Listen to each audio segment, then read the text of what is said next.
Vale, bueno, primero, muchísimas gracias por invitarme. Es un placer, como siempre, participar y seguir en la familia Nesi con todo el trabajo que se está haciendo sobre las nuevas economías. Así que es un placer poder estar en este evento y agradecer también a la Diputación por estas oportunidades de seguir transmitiendo un mensaje, ¿no?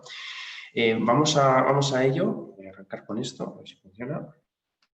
Sí, como me presentó Carlos, soy Nicola Cerantola y soy italiano que llevo muchos años ya en España. En el 2009 lancé este proyecto, que a mí me gusta seguir llamándolo emprendedor, porque en el fondo, al final los emprendedores lo que hacemos son exploradores, ¿no? de la vida y al final, aunque han pasado 10 años, pues me sigue, para mí es como un bebé todavía y bueno, pues ahí estamos realmente tratando de contribuir a difundir un mensaje de cambio, ¿no? Al final lo que tenemos que hacer es cambiar nuestra forma de operar, nuestro sistema operativo mental, sobre todo, es el primer paso. Y luego el segundo paso es cambiar el sistema operativo industrial, ¿no? Y de consumo. Entonces, es muy importante desde una perspectiva de trasladar un mensaje.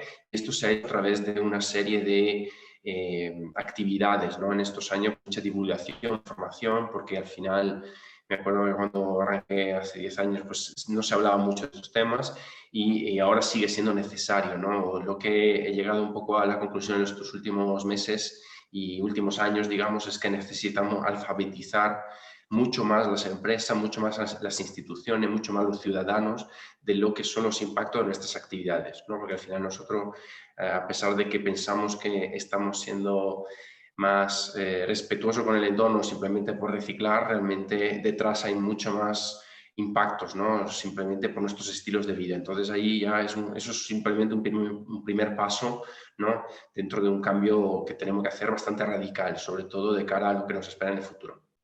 Luego la parte de mentorización y de metodologías, con el lanzamiento en el 2012 del EcoCanvas, que es una metodología para ayudar a prototipar los emprendimientos. Es decir, prototipar significa hacer un pequeño experimento, un piloto, para ver si esto puede funcionar como solución. Y finalmente la parte de asesoría y exploración. Ahí pongo mucho exploración porque me gusta, porque más que sentirme un investigador, que no lo soy, me siento más un explorador, porque un explorador lo que hace, a diferencia de un investigador que está ahí metido en un laboratorio con un microscopio, que es muy importante, ¿no? Hoy en día, que alguien sea muy especialista en algo. En mi caso me siento más un generalista, alguien que conecta puntitos, ¿no? Que conecta disciplinas. Y yo creo que para hablar de economía circular hace falta saber un poco de muchas cosas, ¿no? Entonces, por eso que pongo ahí exploración. Eso se parece más, aunque no sea un ejemplo muy ecológico, uno que está en la selva ahí con el machete abriéndose camino, ¿no? Entonces, me identifico más con eso que creo que hoy en día también sirve, es un perfil nuevo para aquellos de vosotros que se sientan generalistas y no sean capaces de valorarlo, porque hoy en día necesitamos también muchos de estos perfiles. Bien, eso es uno de los 20, pero no es tan importante. Lo importante es realmente hablar de economía, ¿no? Yo creo que siendo ingeniero tengo la ventaja de no ser economista, entonces puedo hablar de economía de manera más despreocupada, ¿verdad? Quizás menos cierta, pero bueno, vamos a intentarlo. La cuestión que sí, esto, a pesar de no ser economista, sí sabemos, ¿no? Porque yo en ingeniería sí se estudiaba también parte del griego, por lo menos, de dónde venían los nombres. Y oikonomos no es la gestión de la casa, ¿no? Es cómo nosotros repartimos lo que hay en la casa. Entonces la cuestión es, la pregunta que os lanzo ahí es una pregunta retórica porque no tenemos tiempo, obviamente, pero yo la lanzo y vosotros mentalmente contestáis. La cuestión es, ¿para qué necesitamos una economía? Es decir, estamos tan enamorados del concepto de economía circular porque se ha popularizado mucho, todo el mundo está muy emocionado con eso, pero la pregunta que yo a veces me hago en los eventos es, pero todo el mundo hablamos de economía, pero ¿para qué sirve la economía? Y esto es un tema importantísimo, y es que la economía sirve para cumplir con esta pirámide. Esta es una pirámide de necesidades, es un modelo que se desarrolló en los años 40 por un antropólogo americano que nos ayuda a entender cuáles son las motivaciones humanas. Como veis ahí abajo, bueno, hay algún listo que a veces pone abajo de la respiración, alimentación, pone wifi, ¿no? Es decir, pone internet ahí abajo, pero bueno, digamos que nuevamente la versión oficial de la matriz es esta, de la pirámide. Entonces veis que los escalones de abajo son elementos que tienen que ver con nuestra salud, con nuestra integridad física, es decir, con lo que nosotros por decir un ejemplo, que no nos come un león, ¿no? Es decir, una cosa muy sencilla como esa ya es un punto de partida. Pero luego cuando vamos escalando la pirámide nos damos cuenta que muchas de las cosas que están en la parte de arriba tienen que ver mucho con la cultura en que nosotros estamos. Es decir, cuando nosotros pensamos en un país en desarrollo, que vemos los niños corriendo por ahí sonriendo, es porque ellos realmente dentro de su cultura, el hecho simplemente de tener algo de comer, pues ya es un logro, ¿no? Entonces, yo creo que es muy importante entender esta pirámide, porque esta pirámide realmente es nuestro castigo. Es decir, es nuestro castigo porque nosotros, cuando satisfacemos los escalones de abajo, lo que hacemos es que miramos siempre arriba. Y la cuestión es que ese arriba, en las sociedades modernas, las sociedades ricas, digamos, no tiene techo. Es decir, nunca llegamos a esa parte de arriba, ¿no? Y esto realmente, si lo pensáis, es el motor que mueve todo el consumo. Es decir, yo lo que hago, una vez que tengo algo de comer, un techo, algo de beber y un sitio donde dormir, lo que hago es que lleno mi vida con necesidades que están en la parte de arriba de la pirámide, ¿vale? Esto, mantenerlo ahí en la cabeza porque nos va a acompañar un poco a lo largo. ¿Vale? La cuestión es esta. La economía necesito estudiarla o entenderla porque nosotros necesitamos relacionarnos con el entorno para satisfacer la pirámide. Es decir, si los recursos fueran infinitos, no tendría ningún sentido estudiar la economía, porque entonces, pues ya desde los árboles crecería los billetes de euros y ya podríamos estar viviendo sin hacer nada más, ¿no? Que cosechar esos billetes, que luego no valdrían nada. Pero bueno, quiero decir que al final la pirámide se inserta dentro de un mundo finito. Por lo tanto, nosotros tenemos una relación con el entorno que se basa en un modelo de tipo, es decir, nosotros extraemos lo que necesitamos, los manufacturamos, lo consumimos y lo desechamos. ¿Cuál es el problema de todo esto? El problema de todo esto es que nosotros antes, hace 100 años o 1000 o 10.000 años, lo hacíamos en una escala muy local, muy pequeña, mucho menos agresiva en realidad, porque no teníamos los medios. Es decir, nosotros, si hubiéramos podido deforestar toda la Amazonas hace 10.000 años, lo habríamos hecho. Lo único que no teníamos quizá los medios. Entonces es verdad que sí había un cierto sentido del lugar, de la naturaleza diferente, mucho más profundo de lo que tenemos ahora. Pero en realidad es porque había unos medios, ¿no? Que eran mucho más limitados. Esto ha generado que nosotros hemos pasado a tener una economía de este tipo, que es una economía de escala. Entonces yo, si os preguntara si os gusta el vino, vosotros diríais, bueno, la zona de Castilla y León tiene muchos vinos. Y la cuestión es que nosotros lo que hemos hecho con la economía de escala es que hemos roto una regla fundamental que era la demanda y la oferta. Es decir, nosotros, con la eficiencia y la rentabilidad que supone producir millones de unidades, lo que hemos hecho nos hemos olvidado por un segundo de una cosa súper importante que es necesitamos todos estos productos. Y esto, en el caso del vino, puede ser relativo porque al final el vino es un producto que tú consumes y disfrutas, etc. Pero pensemos que mientras yo estoy hablando ahora mismo, en estos minutos que llevo, ¿cuántos miles de millones de productos, camisetas, zapatos, gafas, auriculares, cuántos están produciendo? Y yo os pregunto, ¿cuántos productos hay dentro de las tiendas? Las tiendas están llenas de cosas. Cada vez que tú compras un producto, el dueño de la tienda lo que hace es que lo pide. Y la cuestión es, si tú en tu casa tienes 17 platos, no hace falta que se produzcan más. Entonces, esa es una cuestión muy importante de cara a lo que hablaremos después, ¿vale? Os estoy haciendo esta introducción muy amplia porque realmente tiene que ver con lo que vamos a ver a continuación.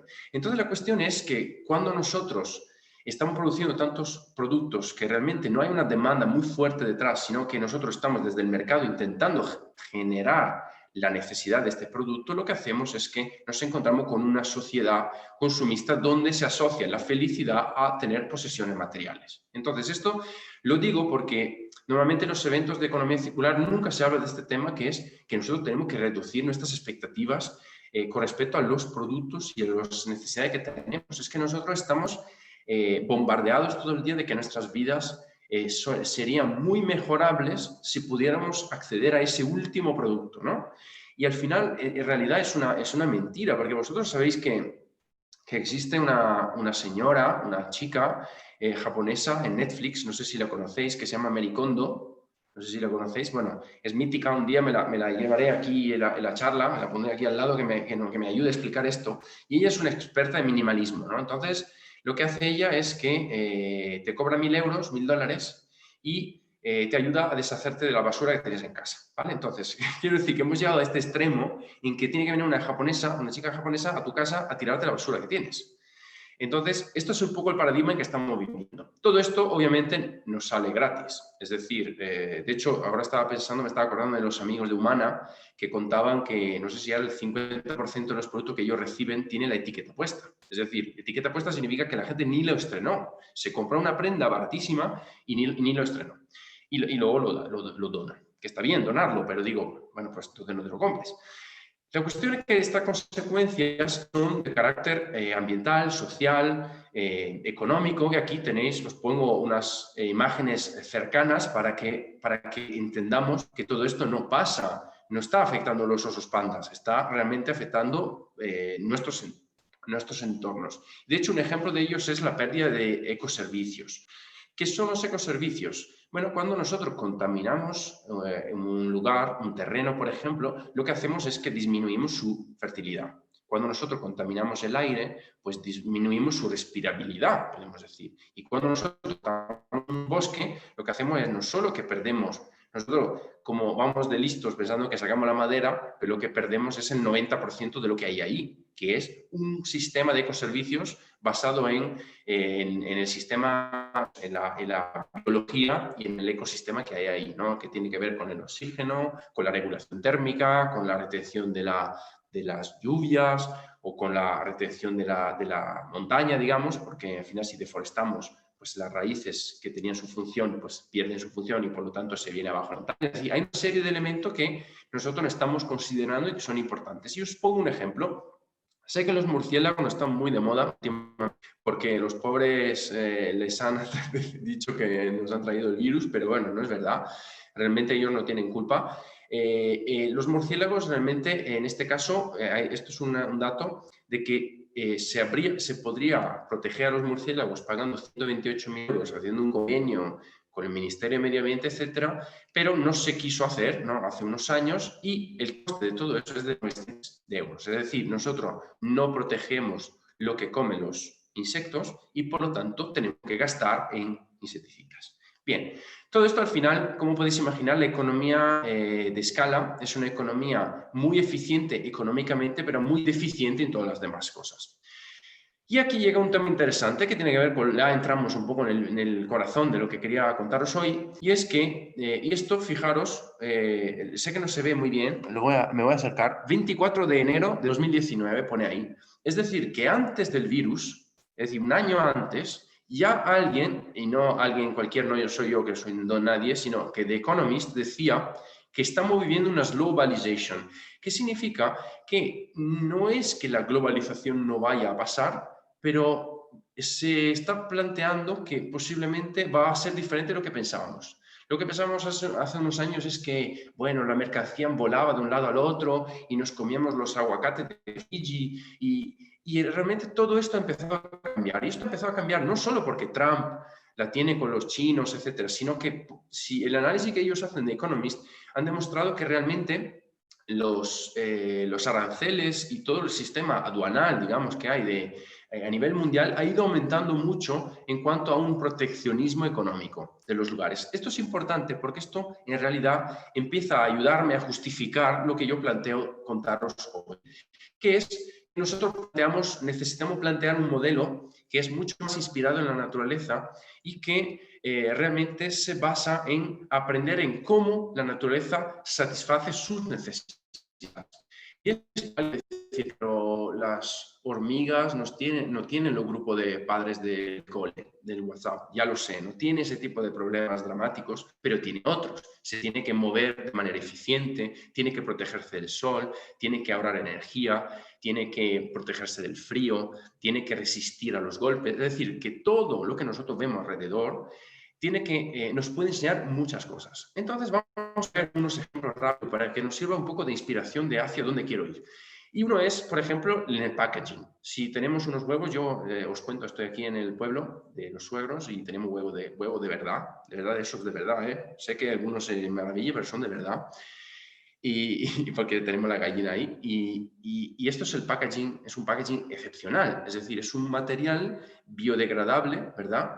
Que es inerte con el entorno, de hecho enriquece el entorno, es calcio prácticamente, y otra sustancia, pero digamos que es una base así muy compatible con el entorno y que es un polímero prácticamente que se genera a nivel, es un conjunto de elementos que se genera y que no supone un daño al entorno, sino que nutre el entorno. También podemos plantear otro entorno más cercano también a vosotros, porque yo estoy en Castilla-La Mancha, aquí no hay tanto pino, pero en este caso, por ejemplo, las fibras de estas piñas lo que hacen es que se abren según la humedad que hay en el lugar. Entonces yo estoy pensando en Iñaki, que os va a hablar mañana y que a lo mejor tiene ya pensado este tipo de cosas, que es, ¿podemos nosotros inspirarnos en la naturaleza? Aquí esto, en vez de utilizar chip y elementos tan sofisticados, lo que la naturaleza tiene es que son tecnologías increíbles que nos pueden ayudar a mejorar nuestros edificios, nuestros prendas. De hecho, hay unos japoneses que estaban haciendo experimentos sobre cómo podemos generar unas prendas que sea responsiva con el calor. Si empiezo a sudar aquí abajo, se me abre unas ventilaciones, ¿no? O los pingüinos que tienen sistemas sociales de proteger la colonia y se van turnando frente al frío. Quiero decir que si nosotros sustituyéramos y pusiéramos unos humanos, no sé si podríamos tener resultados tan buenos. Todo esto me sirve explicar un concepto importante, que es que la diversidad es igual o está relacionada con la resiliencia. Y esto es muy importante. Cuando hablamos de localization, cuando hablamos de localización, porque hoy en día se está hablando de localización en vez de deslocalización, significa que nosotros necesitamos aumentar la resiliencia de los lugares. De hecho, la pandemia yo creo que nos ha expuesto cuánto nosotros somos vulnerables a la dependencia que tenemos hacia importación de productos. Entonces, ahí es donde realmente entra el concepto muy interesante de economía circular relacionado con que residuo es igual a nutriente. Es decir, todo lo que nosotros generamos como residuo se tiene que convertir en un recurso de otro elemento. Esto en la naturaleza es obvio. En la naturaleza no existe el concepto de residuo porque todo es asimilable por otro organismo, ¿no? O por otro entorno. Y nosotros somos los únicos, los primeros, los pioneros en inventar este concepto de generar un elemento, un subproducto de la producción que no es compatible, de hecho es dañino para el entorno y para nuestra salud, ¿vale? Y esto tenemos casos por todas partes. Bien, entonces os pongo un ejemplo para que quede más claro. Aquí tenemos una caja de poliestireno expandido, ¿vale? La caja está blanca, de corcho blanco, corcho pan, no sé cómo se dice.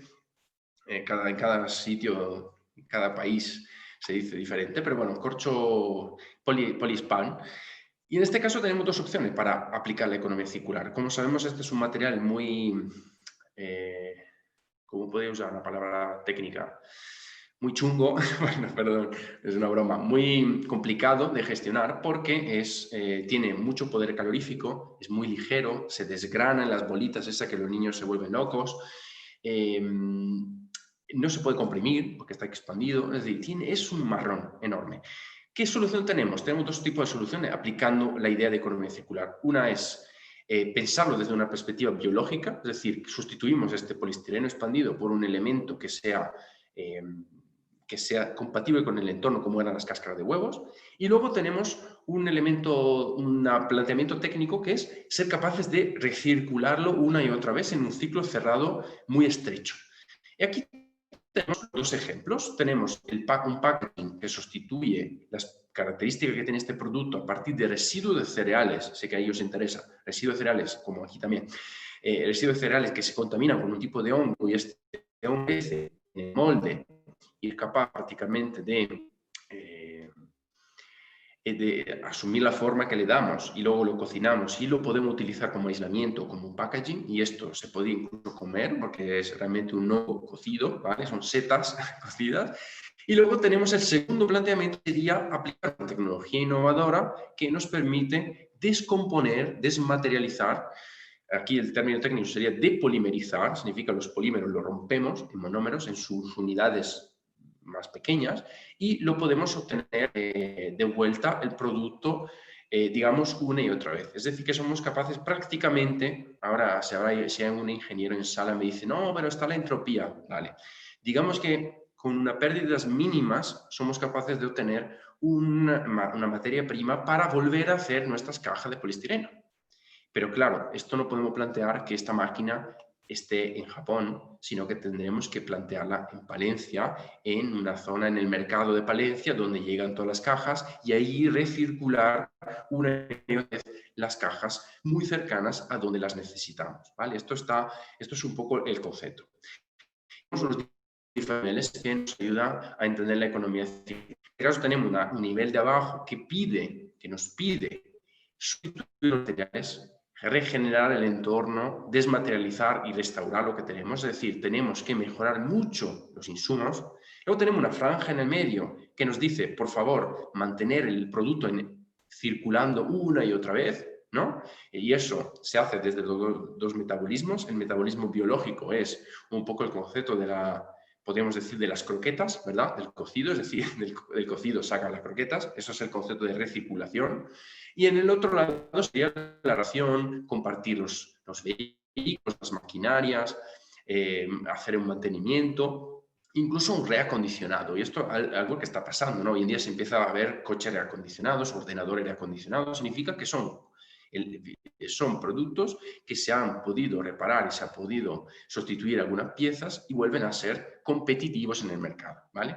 Entonces alguien me dirá, no, pero la reparación ha desaparecido, etcétera. Claro, ha desaparecido porque en la economía hemos sido tan eficientes en costes que cuesta menos comprar una lavadora que repararla. Pero eso es una cuestión que va a ir cambiando en el tiempo por esta razón también de esta globalización que de alguna manera nos va a obligar a empezar a plantear que se fabrique donde se necesitan las cosas y que se vuelva a mantener en el círculo lo más alto posible.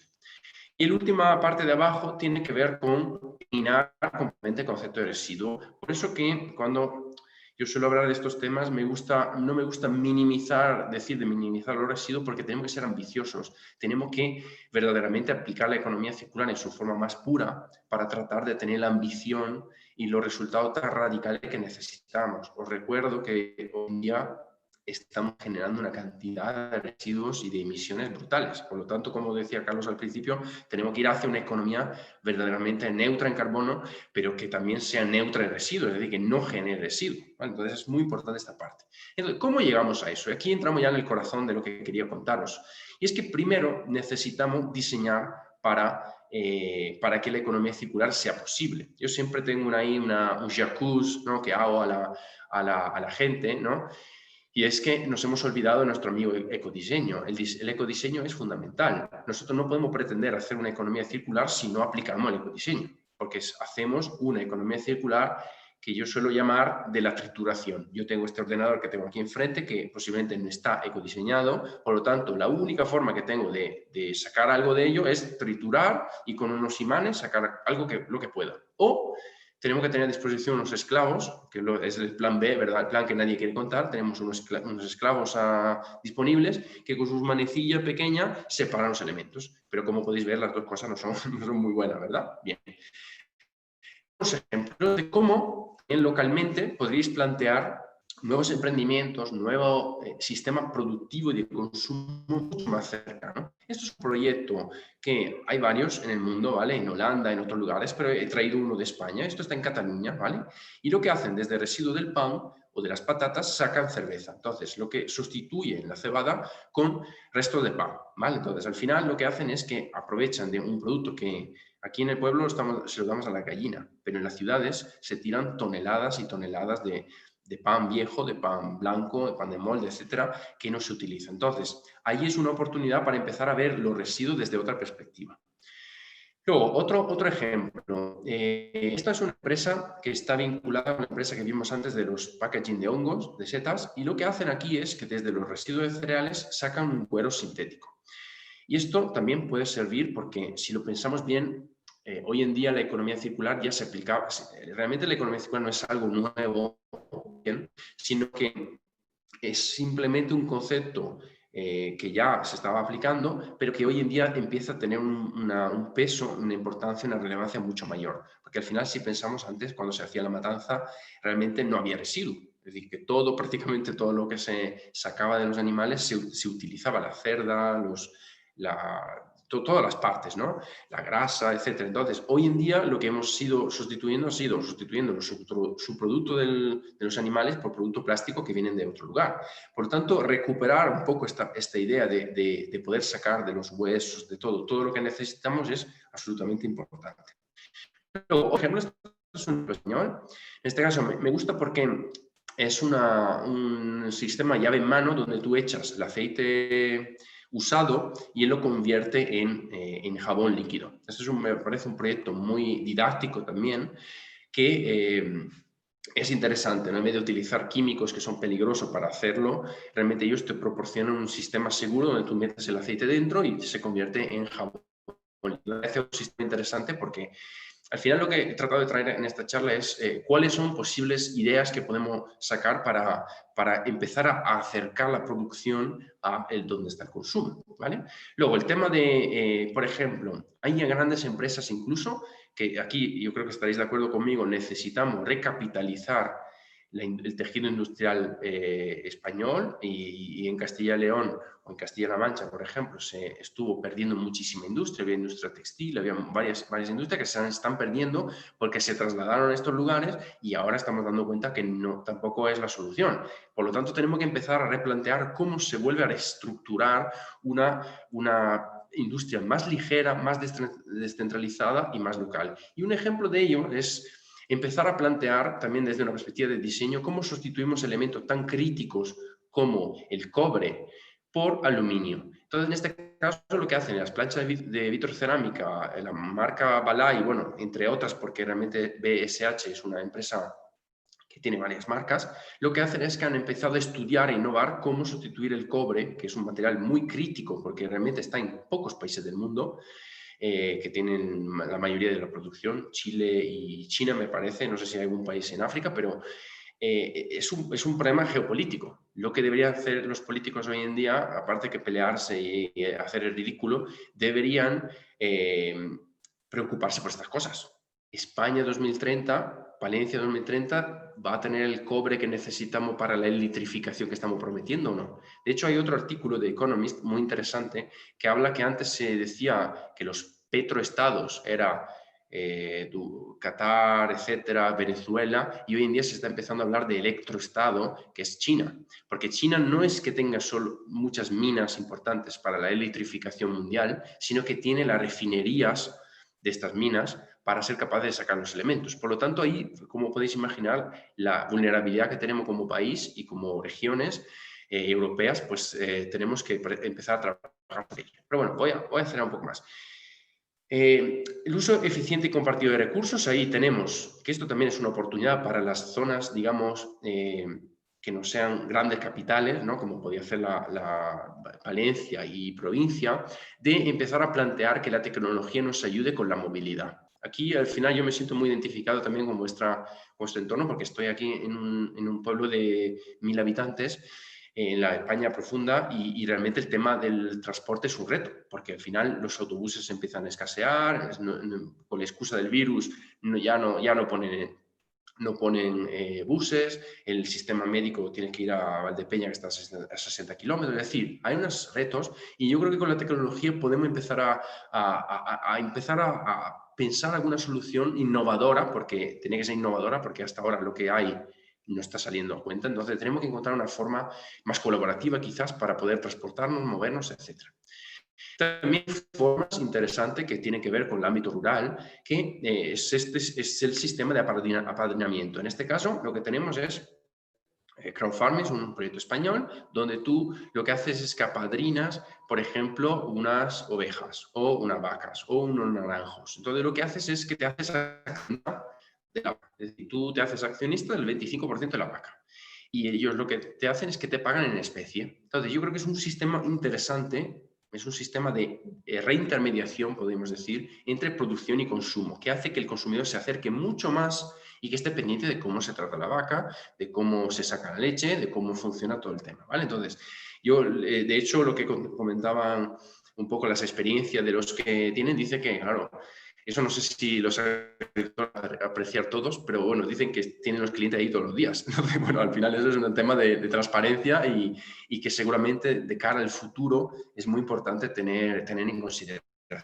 Luego también hay gente, por ejemplo, que puede ser interesante en un ámbito más pequeño, que pretende compartir elementos, ¿no? En este caso es un proyecto, esto está en Barcelona, pero bueno, se puede aplicar en otros lugares y es interesante porque es un marketplace, un lugar, un espacio donde tú pones tu obrador, tu cocina, tu horno a disposición de que alguien venga a hacer cosas. Entonces, de hecho, aquí hay mucha iniciativa emprendedora en pueblitos como esto que hacen tartas, hacen cosas. Entonces, hay movimiento, lo único que a veces quizás hace falta esa pizca de tecnología que nos ayude a conectar a las personas.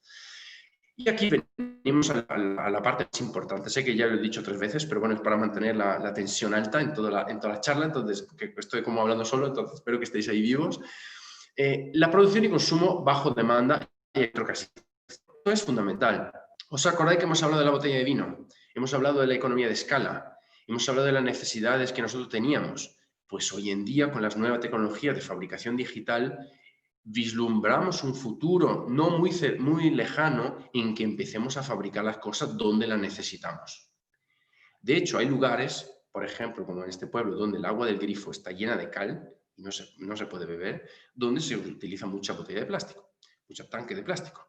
Entonces, si en el pueblito hubiese un sistema de recolección de esas botellas y remanufactura, no de la botella, sino de otro producto, ¿vale? Incluso producto para el campo, a través de impresión 3D, etcétera, quizás podría ser interesante. En vez de mandar estas botellas a no sé dónde las mandarán, a Tomelloso, no sé dónde, o a Ciudad Real, no sé dónde las mandan, pero quizás pueda ser interesante. Entonces, yo os traslado a vosotros. Es decir, ¿por qué estamos transportando los residuos de un lado al otro cuando quizás con la tecnología que empieza a haber ahora? Porque alguien podría decir, no, pero estas son cosas de frikis, cosas que no, esto la gente hace cabeza de Jedi y poco más. Bueno, eso es porque estamos en la versión MS2, estamos en la versión, bueno, si hay algún milenio no me entiende.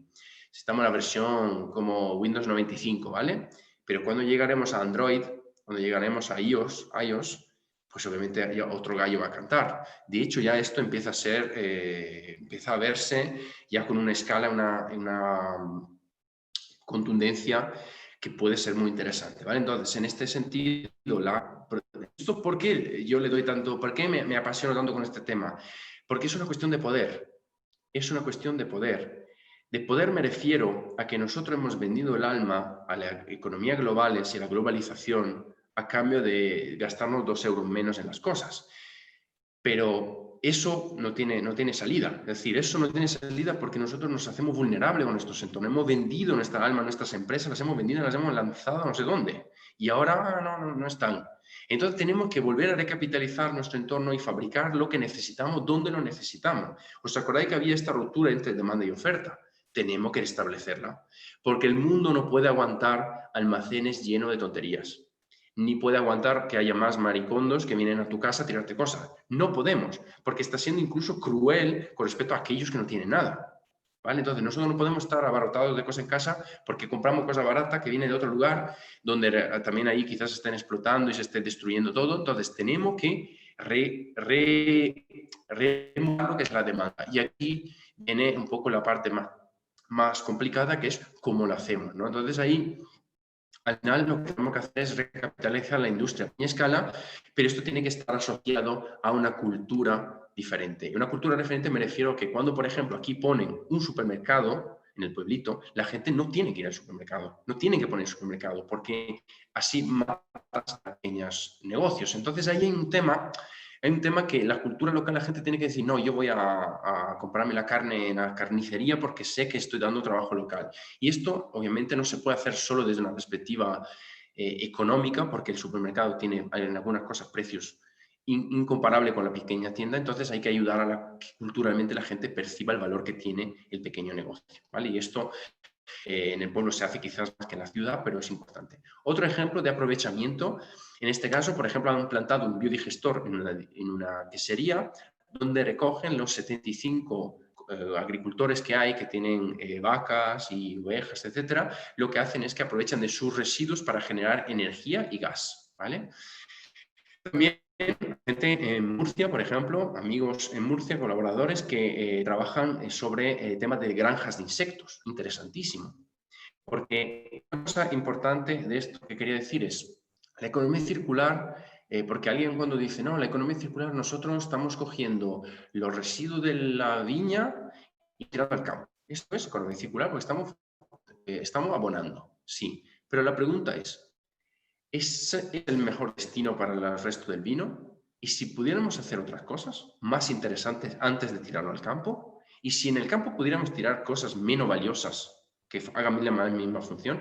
Y este es un poco el concepto de valor en cascada, donde yo tengo un residuo orgánico y en vez de usarlo directamente como compost o tirarlo ahí sin mucho valor, lo que hago es que puedo y estas larvas me dan varios elementos, varios subproductos como los caparazones de los insectos, me dan los excrementos y me dan proteína animal. En vez de importar soja desde Argentina, que está deforestando todo, pues usemos los residuos que tenemos aquí para hacer los piensos. Entonces, eso es muy importante, este tipo de cosas, porque como veis, estamos hablando de macroeconomía y de microeconomía, pero las dos cosas están unidas, están relacionadas, porque no puede a otra. Sería ingenuo sería naif decir que no, solo la pequeña economía es importante, no, porque la gran economía te va a machacar encima. Pero entonces hay que tener la visión de ambas cosas. Por eso que hay que hablar un poco de todo en cuanto estamos. Estos, de hecho, son los tomates de nuestra huerta que el otro día estábamos cosechando, así que estoy muy orgulloso de ponerlo aquí. Esta es la alimentación, también el tema de alimentación saludable. Yo creo que hoy en día hay tanto procesado, tanta sofisticación y artificialidad en lo que comemos, que yo creo que una de las grandes en el entorno rural es que lo que sale de ahí, del entorno pequeño, de la descentralización, de la pequeña huerta, eso es insustituible, ¿vale? El tema de las granjas que están haciendo en Hong Kong, no, en Singapur, perdón, granjas verticales, ¿no? Que se aplica la tecnología, que está interesante. Pero yo creo que los tomates que salen de ahí no tienen que ver con los de mi suegro, ¿verdad? Entonces, pues eso hay que valorarlo y hay que también basarnos en este tipo de cosas. Otro ejemplo interesante de innovación. Esto lo traje porque me encanta. Estos son unos amigos de Mimic Seafood, de Iboro, que es un centro de innovación gastronómica, y ellos lo que han generado es un tomate macerado con un sistema de confitado, etcétera, que se parece al atún. Entonces ellos lo que hacen es que sustituyen el atún, digamos, por este tunato. Entonces esto es una cosa que ellos se han dado cuenta que había mucho tomate que no se utilizaban. De hecho, me contaban unas historias escalofriantes de tomate que por alguna razón en grandes empresas se quedan ahí tan containers llenos de tomate que se pudren porque no ha habido algún error en el pedido o lo que sea.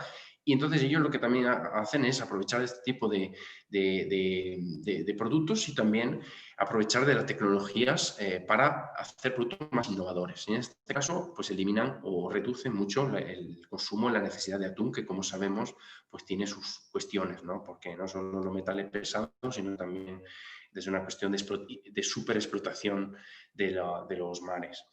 Luego, aunque ahí está cambiando porque están empezando a poner el tema de certificaciones que nos demuestra que están pescando en zonas sostenibles, etcétera, pero bueno, se estamos poniendo mucha presión con respecto al mar, entonces tenemos que encontrar soluciones tan innovadoras como esa.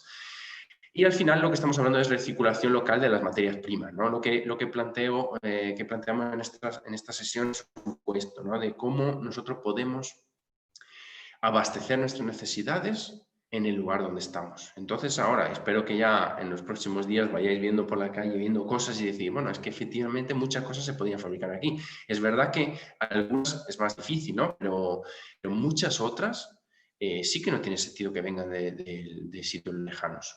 Otra estrategia interesante es el diseño en abierto.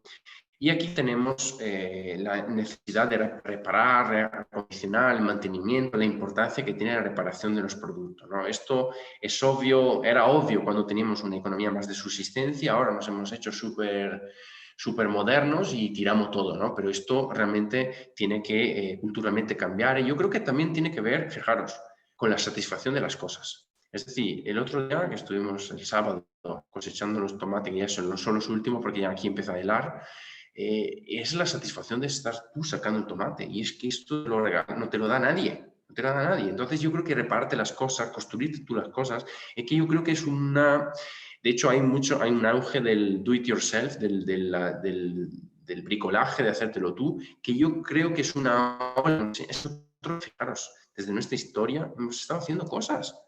¿Cuándo se vio que alguien en internet clicaba y compraba una cosa y le llegaba a su casa? Es que eso, ¿qué satisfacción te da? Ninguna. Por lo tanto, yo creo que hay un tema interesante en empoderar a la gente que sea más capaz de hacer cosas. Al final, si nosotros no estamos digitalizándonos tanto que no sabemos ni cambiar una bombilla, y eso realmente hace que tú menos haces y menos sabes hacer. Entonces, yo creo que ahí quizás hay que volver a hacer cursos de hacer pan, o de que esa es un poco la tendencia que se está empezando a ver. Y ahí empezando a utilizar tecnología como esta, por ejemplo, que es Arduino, que es una tecnología hardware, es decir, de física en abierto, y están haciendo emprendimientos a partir de esto, ¿no? Sensores para la agricultura, sistemas robóticos para controlar las cosas.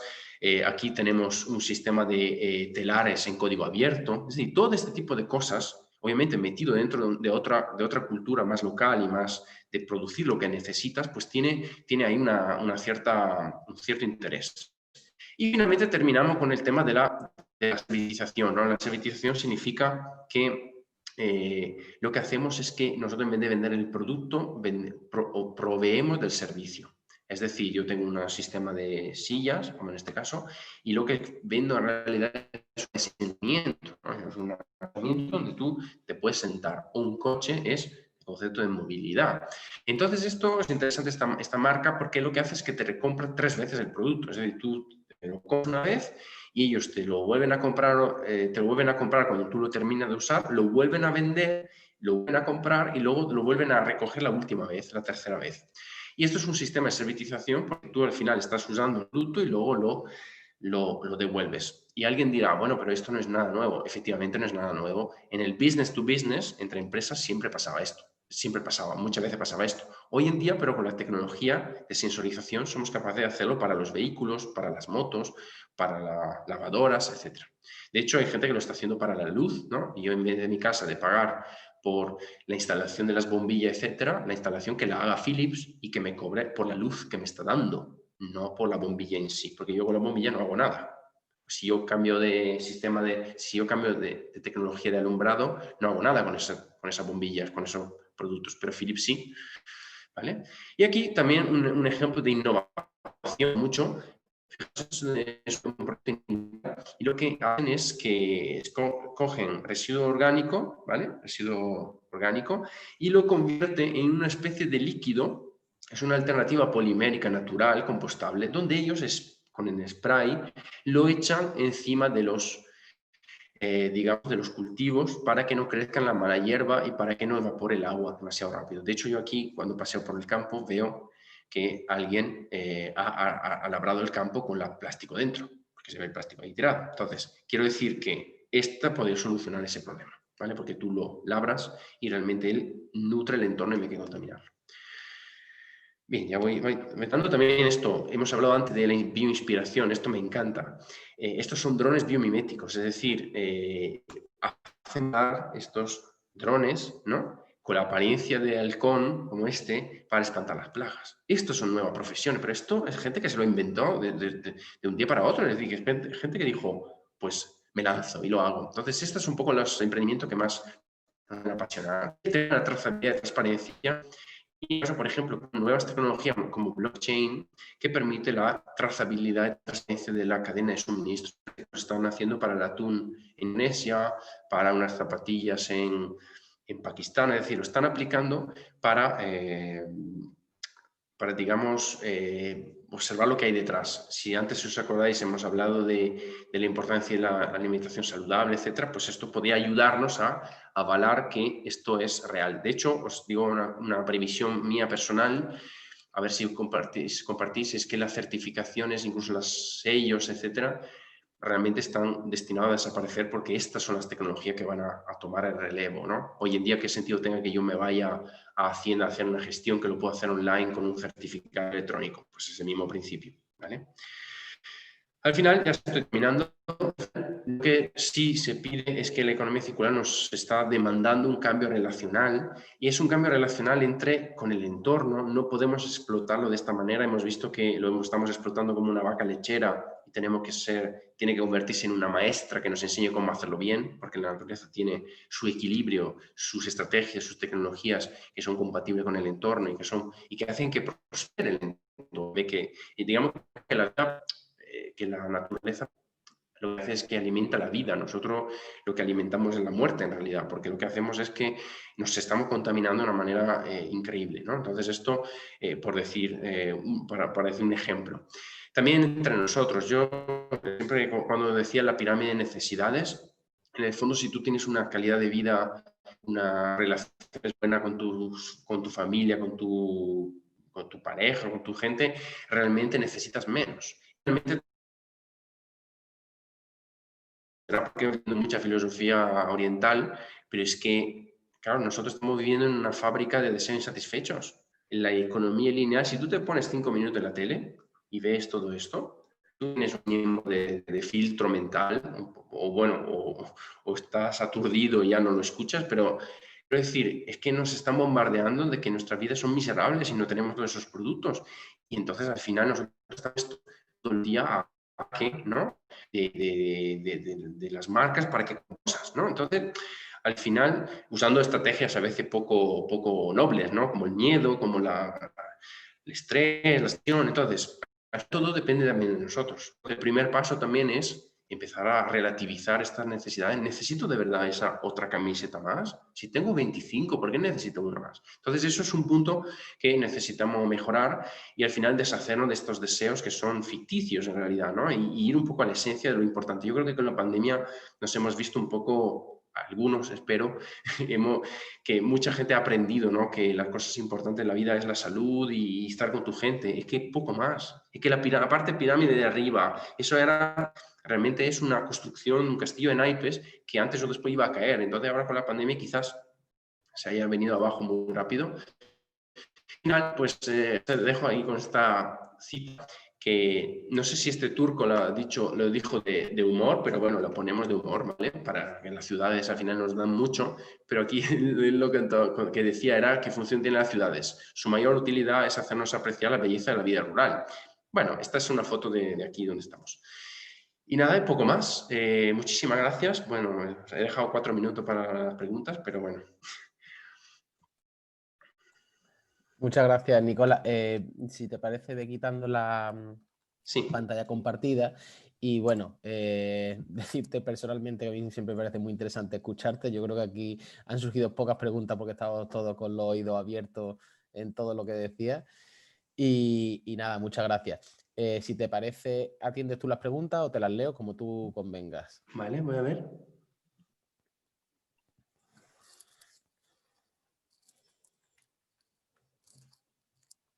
Vale, a ver, son preguntas largas, a ver si lo puedo leer. De buena fuente que las empresas direccionadas, al menos en Madrid, descartan los materiales que no han sido puestos en local para las empresas.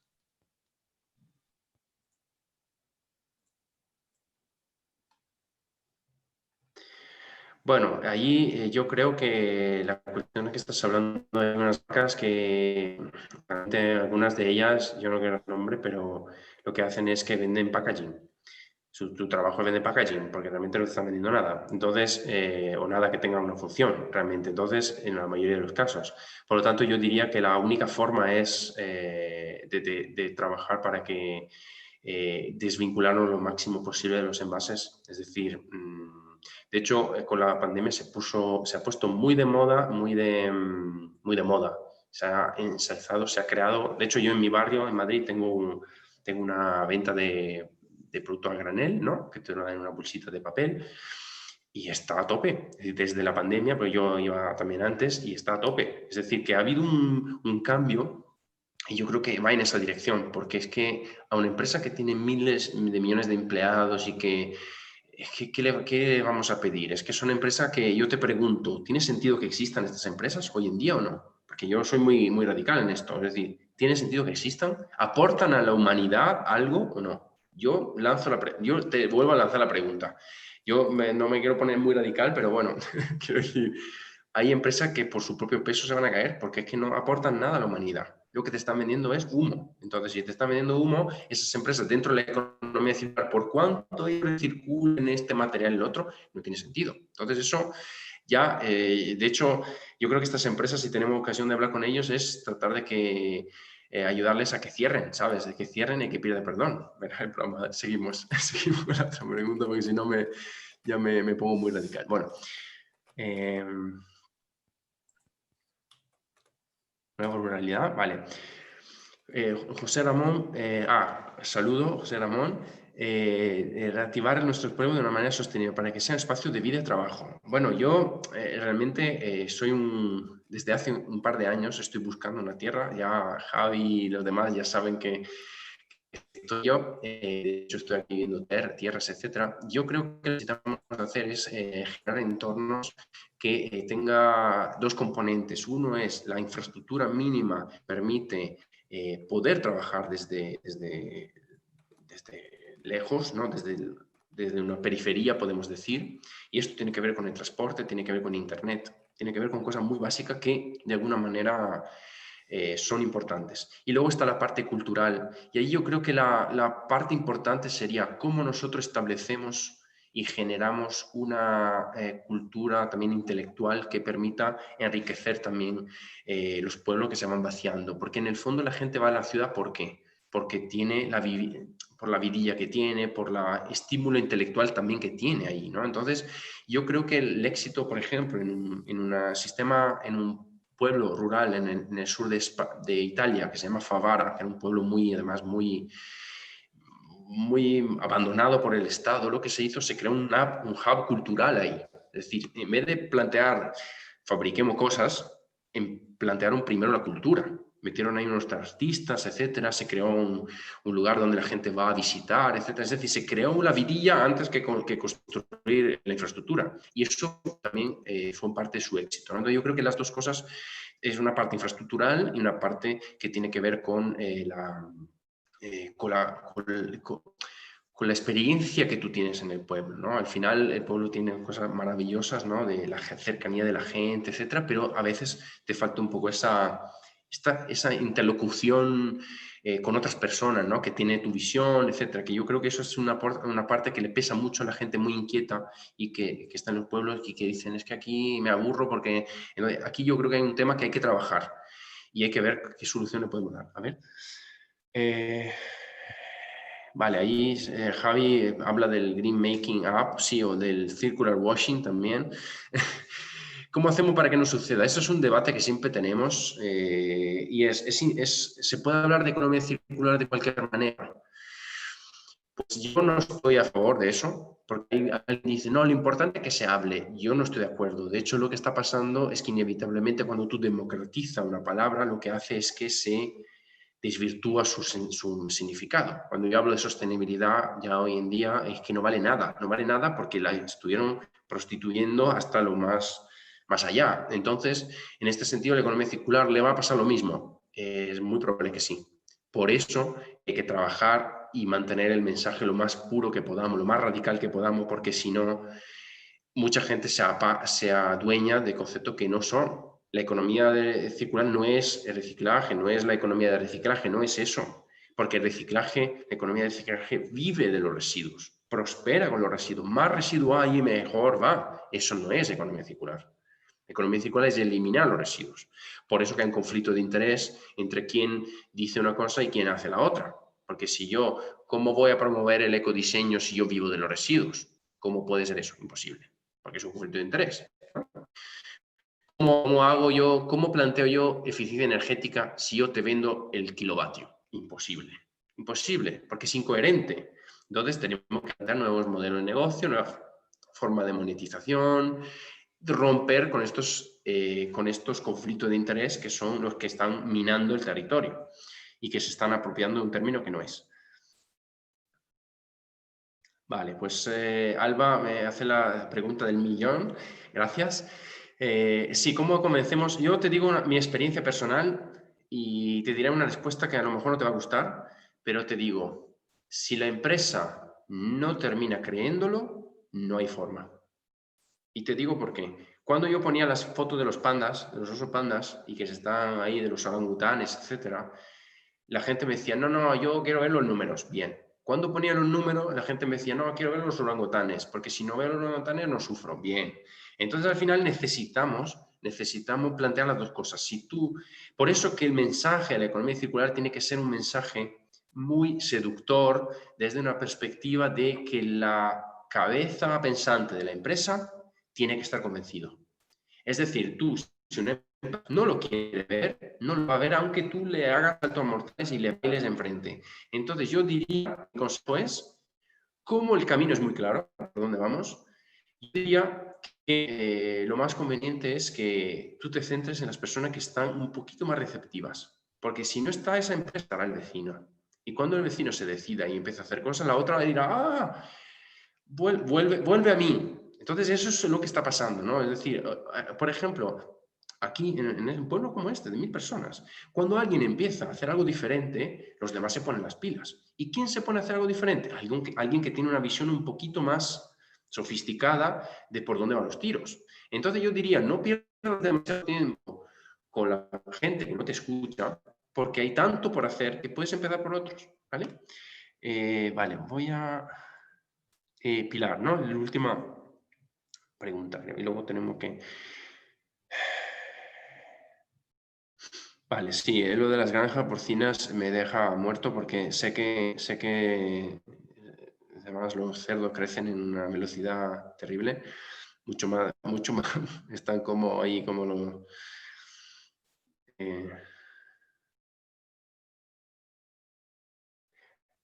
eh, totalmente de acuerdo, en mi opinión se especula el territorio rural. Esto es pan para hoy y hambre para mañana, como se suele decir. Es decir, esto es como si te ponen ahí una empresa de refinería.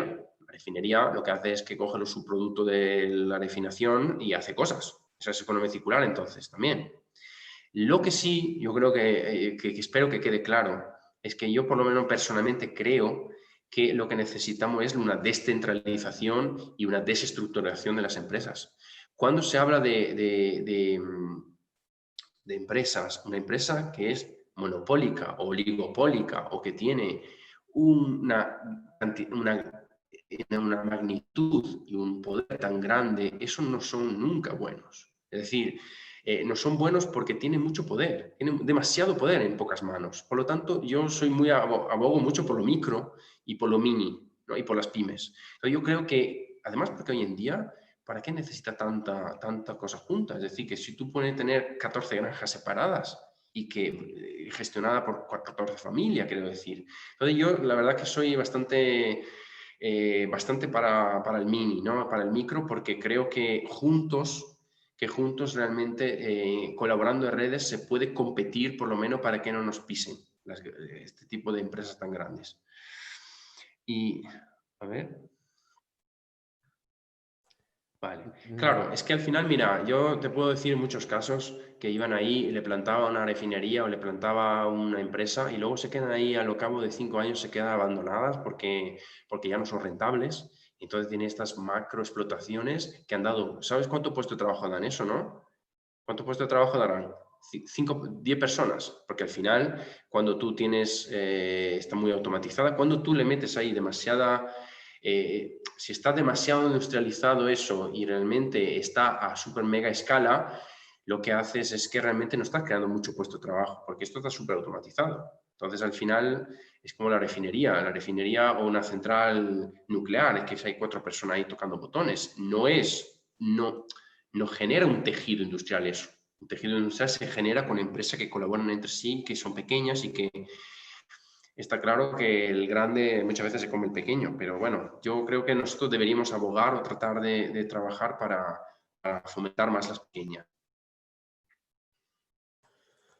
Y ya creo que no hay más. Pues Siento ya has que me he metido más despachado todas tiempo. las preguntas, Nicolás, y cumplido en tiempo. Así que estupendo. Nada, de nuevo agradecerte la participación. Creo que todos hemos aprendido mucho de los ejemplos y cómo podemos reflexionar sobre las nuevas soluciones que hay que dar a todo lo que nos rodea, porque al final todo lo que nos rodea es susceptible de ese repensamiento. Y nada, agradecerte el tiempo y aprovecho para comunicaros que la semana que viene, para los habitantes de Palencia, tenemos unos focus group donde se trabajarán sobre los diferentes sectores estratégicos de la provincia para hacer este tipo de reflexión y ver qué propuestas se podrían plantear para una posible hoja de ruta para Palencia en línea con la Agenda 2030. Así que mi compañera Valle por ahí os ha puesto en el chat el formulario de inscripción. Está sujeto son plazas limitadas, está sujeto a selección final, pero os animamos a todos que planteéis vuestra candidatura.